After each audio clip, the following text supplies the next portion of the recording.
लीला देवी के परिवार में दो बेटे थे, मोहन और सोहन। बड़े बेटे की शादी को 8 साल हुए थे, जबकि छोटे बेटे की शादी को अभी 1-2 महीना ही हुआ था। बड़ी बहू मीना घर का काम करती थी और छोटी बहू जॉब करती थी।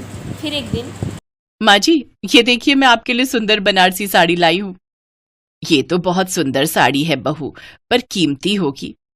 माँ जी, आपसे ज्यादा कीमती नहीं है। वैसे आज मुझे सैलरी मिली थी तो सोचा आपके लिए कुछ खरीद लूं, इसलिए मैं ये साड़ी ले आई। माँ जी, ये आपने नींबू पानी बनवाया था। अरे अरे, ध्यान से, अभी रख दे। पहले मैं अपनी बहू की लाई हुई साड़ी तो देख लूं। इस पर गिर गया जरा सा भी नींबू पानी तो दाग लग जाएगा। माँ जी, भाभी को बोल दो कि मशीन में ना धोएं। पहले भी जब मैं नरेश जी के लिए जो कमीज लाई थी वो इन्होंने मशीन में धो दी थी, वो मशीन में खराब हो गई थी। अरे बहू, ये ठहरी घर में काम करने वाली, ये तुम्हारी तरह बाहर काम करने वाली थोड़ी है। इसका जितना दिमाग होगा उतना ही तो काम करेगी। इसे क्या पता कैसे कमाते हैं। तुम सारा दिन बाहर नौकरी करती हो, मेहनत करती हो, इसका क्या। जरा सी सब्जी बनाई, जरा सा आटा गूंथा और रोटी बना दी। इधर उधर बस थोड़ा बहुत झाड़ू पोछा लगा दिया। अरे असली मेहनत तो तुम कर रही हो। बाहर नौकरी करके ये तो सारा दिन घर में आराम करती है। माँ जी, अच्छा मैं थोड़ा फ्रेश होकर आती हूँ, बहुत थक गई हूँ। आज बहुत काम था ऑफिस में। हाँ हाँ बहू, थकना तो है ही। एक काम करना, रात को हल्दी डालकर दूध पी लेना, सारी थकान दूर हो जाएगी। मैं अपने हाथों से तुम्हारे लिए हल्दी वाला दूध बना दूंगी। तभी मीना का देवर भी आ जाता है। भाभी, आपने आज फिर आलू की सब्जी दे दी। पता है मेरे साथ के सारे दोस्त यही कहते हैं कि तू रोजाना आलू ही क्यों लेकर आता है। भाभी, आपसे कोई और सब्जी नहीं बनाई जाती क्या? आपने बिल्कुल सही कहा, मेरे साथ भी ऐसा ही होता है। मेरी फ्रेंड्स इतनी अच्छी अच्छी सब्जियां लेकर आती है टिफिन में, कभी मलाई कोफ्ता, कभी सोयाबीन चाप, कभी शाही पनीर और ना जाने क्या क्या बढ़िया मसालेदार सब्जियां। अरे ये बस निपटाने वाले काम करती है, कोई काम ढंग से थोड़ी करती है ये। कान खोलकर सुन लो मीना बहू, थोड़ा अपने आप को बदल लो, वही ठीक रहेगा। उस समय मीना कुछ नहीं बोली। लीला अपनी दोनों बहुओं के बीच अक्सर ही ऐसा भेदभाव करती थी। अब तो मीना का मन दुखने लगा। एक दिन मीना किताब में एक कहानी पढ़ रही थी। कहानी पढ़ने के बाद उसके चेहरे पर थोड़ी स्माइल आई और वो खुद से बोली, बहुत हुआ, अब मुझे भी ऐसा ही कुछ करना होगा जैसा इस कहानी में हुआ है। वो मीना सुबह उठकर अपने देवर, पति और भाभी का टिफिन तैयार करती और फिर दादी माँ के लिए नाश्ता बनाती तथा बच्चों को टिफिन तैयार करके स्कूल छोड़ने जाती थी। लेकिन आज उसी मीना में कुछ बदलाव था। अरे, आज रसोई का दरवाजा नहीं खुला। मीना भाभी तो सुबह सुबह उठकर रसोई में खाना बनाने लगती है। क्या हुआ सीमा बहू? माँ जी, आज रसोई में मीना भाभी दिखाई नहीं दे रही, कहीं सो तो नहीं रही है?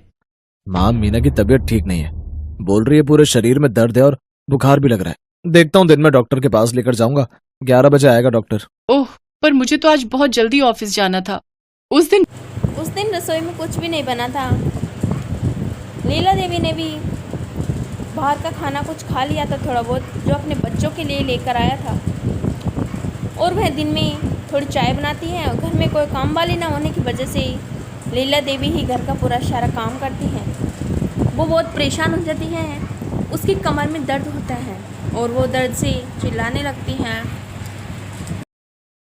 अरे मोरी मैया, मेरी कमर गई। आहा, सीमा बहुत अच्छा हुआ तुम आ गई।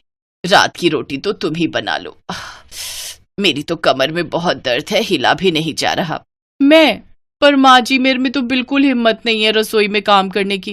एक काम करती हूँ, मैं बाजार से खाना ऑर्डर कर देती हूँ। सीमा, आज सुबह भी बाजार का नाश्ता खाया था। दोपहर को भी बच्चों को मैंने ब्रेड, मक्खन और जैम लगा कर दे दिया। रात को रोटी घर पर ही बना लो, बाजार का खाना कोई भी नहीं खा पाएगा। और माँ की तबीयत भी ठीक नहीं रहती। और एक काम और कर दो, मीना की तबीयत खराब है, डॉक्टर ने उसे हल्का खाना बोला है। मीना के लिए खिचड़ी बना देना। मैं अकेली थोड़ी इतना करूंगी माँ जी, आपको थोड़ा हिलना पड़ेगा। मैं अकेले इतना काम नहीं कर सकती, आप जानते हो मैं ऑफिस का भी काम करती हूँ। हाँ हाँ, मैं कोशिश करती हूँ, रुको आ रही हूँ। उधर दोनों सास बहू काम कर रही थी और मीना बीमार होने का नाटक कर घर में बैठे हुए उन्हें देख रही थी। अब कैसी तबीयत लग रही है? डॉक्टर ने बोला था कि बुखार तो नहीं है, वैसे तुम्हें कमजोरी होगी। चिंता मत करो, 1-2 दिन में तुम ठीक हो जाओगी। हाँ हाँ, वो तो मुझे होना ही है, बस 2-3 दिन की बात है। मुझे भी बिस्तर पर लेटना कहाँ अच्छा लग रहा है। मेरी वजह से घर में कितनी परेशानी हो रही है, रसोई में खाना भी ठीक से नहीं बन रहा। अरे तुम ये सारा दिन घर की चिंता करके ही अपनी तबीयत खराब करती हो। अभी छोड़ दो, जैसा चल रहा है तुम अपने पर ध्यान दो। अगले 2 दिनों में ही लीला को और सीमा को समझ आ गया था। सच में आज पता चल रहा है मीना अकेले कितना काम करती है। हम दोनों तो मिलकर भी उतना काम नहीं कर पा रहे जितना वो अकेले कर लेती है। उसके साथ तो कोई होता भी नहीं है और वो सबके लिए सब कुछ करती है। आप ठीक कह रहे हो माँ जी। मीना भाभी रसोई में होती है तो मुझे तो कोई चिंता ही नहीं रहती, क्योंकि मुझे पता होता है वो तीनों टाइम का खाना भी संभाल लेंगी और हमें समय पर खाना भी मिल जाएगा। पर अब पिछले 3 दिनों से हम में से किसी ने भी कुछ ठीक से नहीं खाया। सीमा सही कह रही है माँ। भाभी गरम गरम खाना पैक करके देती हैं तो दोपहर में ऑफिस में पेट भर जाता है, पर मजबूरी में कैंटीन का खाकर मेरा तो पेट ही खराब हो गया और भूख भी नहीं मिटती। कुछ भी कहो, ये घर अगर ठीक से संभला हुआ है तो मीना बहू की वजह से ही संभला हुआ है। मीना भाभी बस जल्दी से ठीक हो जाए, मुझे तो बहुत परेशानी हो रही है। माँ जी मुझे लगता है भाभी अकेले ही घर का सारा काम करती है, इसी वजह से वो बीमार हुई है। क्यों ना हम घर में सफाई बर्तन के काम के लिए कोई काम वाली रख ले, जिससे भाभी को भी सहारा मिलेगा, क्योंकि वो अकेले बहुत काम करती हैं।